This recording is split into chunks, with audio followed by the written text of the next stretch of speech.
maanta waxaan soo booqannay jenaraal abuukar xaaji warsame abuukar xuud loo yaqaano jenaraalku wuxuu 3 bilood ee la soo dhaafay uu ku sugnaa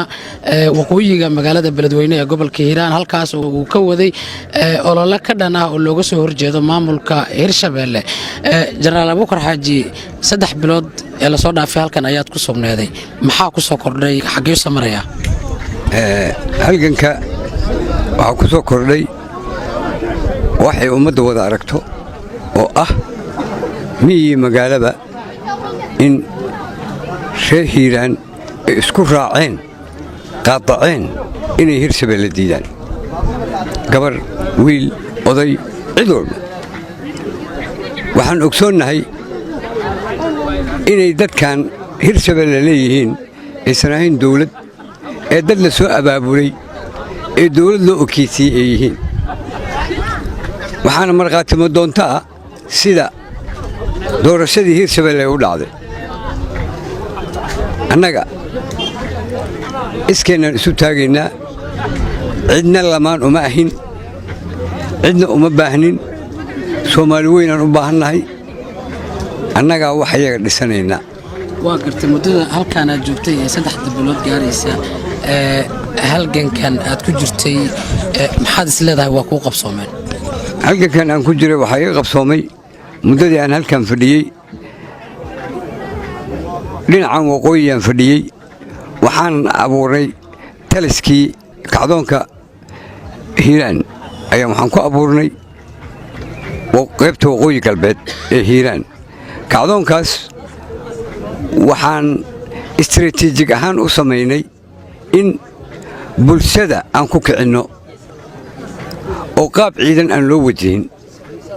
si aysan dadkii loo dilin loo dhaawicin dhibaato u dhicin laakiin waxaa nasiib darro noqotay in dadkii Hirshabeelle ka soo jeeday ay dadkii la dagaalameen dadkii dhaawaceen dadkii xirxireen ilaa maantana dacwadeedu ay socoto oo loo haysto dabageed iyo xasan dhicisow wixii dad dhaawacmay meeshaas waa in maxkamadda adduunka ka soo qayb gashaa UN-ka waa u sheegaynaa amisom waa u sheegaynaa waa inay u babacdhigaan waxay dadkaas masaakiinta oo shacabka oo mudaaharaadayo oo shucuurtooda muujinayo ay u laayeen marnaba la iskuma dhaafayo taas intaa waxaa ii dheer waxa waaye horumarka aan gaarnay waxaa ka mid a 3 bilood aan meeshaan joognay Hirshabeelle in awooddeedii aan ku weeqnay Hiiraan qodobka labaad waxa waaye in aan gaarsiinay heer ayagaa dadka xirxiri jiray maanta inay ayaga xar ku sugan yihiin ay noo xirxiran yihiin aysan magaalada soo geli karin oo ay meel ku oodan yihiin ciidamadii xoogga dalka Soomaaliyeed ee federaalka ahaa iyo jabhadii oo istaakulaynayaba labadaba in ay maanta gacan adag ku hayaan dadkii waxa sameynayay ciidanka federaalka ee militariga wax xiriir ma ka dhaxeeya ciidanka federaalka ee militariga xiriir naga dhaxeeya jarankoodii aan ahaan jiray haddana jarankoodii baan ahay waana dadkaygii meel aan ku kala tagsanahay ma jirto ma ka simantihiin Hirshabeelle diidmadeeda waa ka simanna muddadii aad ku sugnaaday dhulkan kaymaha ah oo halkan aad ku jirtay Hirshabeellena aad ku kacsaneeday wax weerara oo aad ama Hirshabeelle kala kulantay ama aad ciidamada kala kulantay ma jiraan wax Hirshabeelle oo weerar aan la kulmay waa jireen waan iska caabinay waxaana dhibteeda ay noqotay markii annagana soo aado shacbiga magaalada ka goynay marka dhaxday gashaa meel ay ka baxda male sida daraadeed waa cabsadeen dib dambe nooma ay soo aadin Hirshabeelle muddo intaas la eg in dhulkan lagu jiro kaymaha ah oo maleeshiyaad lahaayo oo mataqaanaa ciidan maleeshiyaad oo aan tababarnayn oo aan khibrad lahayn oo mataqaan in lahaay aad ay u adag tahay sida dadku ay sheegaan yaa garab kugu siiyo dadka qaarkood waxay yiraahdaan mucaaradka Soomaaliya ee dawladda ku kacsan ayaa jenaraal xuud gadaal ka jooga arrintaas ma jirtaa mucaarad iyo annaga weli ma wada hadal mana jirto arrintaas dadka xawaadle meel kasta ay joogaan ayagaa dadkooda gacanta ku haysta cid kale oo wehelisa oo gacanna siisay ma jirto mana u baahnin gacnahooda hirshabeelle waxay idinku eedeeyeen in cilaaqaad uu idinka dhexeeyo cabdiraxmaan cabdishakuur oo mucaaradka ka mid ah arrintaas maxaa ugu jawaabaysaa cabdiraxmaan cabdishakuur waa nin u tartamaya madaxweyne soomaaliyeed xaqouna uu leeyahay inuu u tartamo hirshabeelle hadday nagu eedaysay cabdiraxmaan iyo annagaba isku cuduraan nahaya hirshabeelle iyo nabad iyo nololna waa isku cudur marka laba noo isku cudura ayaan nahay cabdiraxmaan iyo aniga anna xaqaygaan goobayaa oo xaqii reer hiiraanaan goobayaa asna xaq soomaaliyeed uu goobaya cabdiraxmaan taas ayaanu isu keenkeenta ma ogiye wax wada hadala oon xataa cabdiraxmaan yeelanay ma jirto mararka qaarkood waxaa lagugu dhaliilaa in aad magaalada weerar aad ku soo aaddo oo dagaallo aad ku soo qaaddo arrimahaas taageerad shacab ma kaaga lumaan maya igama lumaan taageerada waa iisii korortaa adigaba indhahaada waa ku aragtay reer beledweynaad tahay magaalada markaan soo gala aniga waxaan u soo galaa si nabadgelyaah laakiin waxaa ifowdeeya ciidamada hirshabeelle markay ifowdayaanna waa iska dhiciyaa laakiin magaalada uma imaado inaan qas iyo ammaan darro aan ka rido wakhtiyo dhoweed waxaa jirtay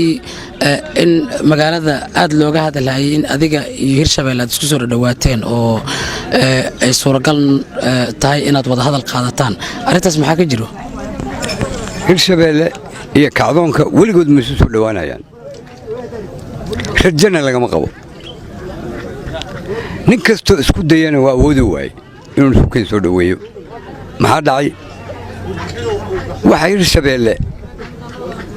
ay raadinayso ayaanba garanayna anugu hiiraan waa gobol isku filan